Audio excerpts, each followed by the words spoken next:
Alright everyone, today we are going to be learning how to copy and paste an image from Google. So you go to Google Images, pick what you need. We're doing our project on Chile. So you'll find a nice picture of Chile. Let's do that one, shall we?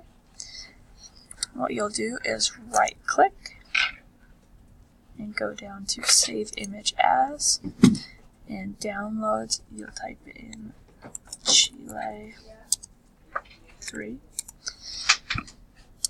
and then from there we'll go to Microsoft Word,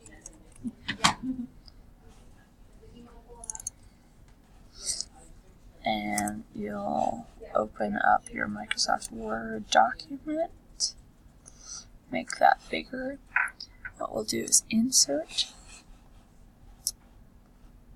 Picture from File. I'll click on my Chile picture, and there you have it.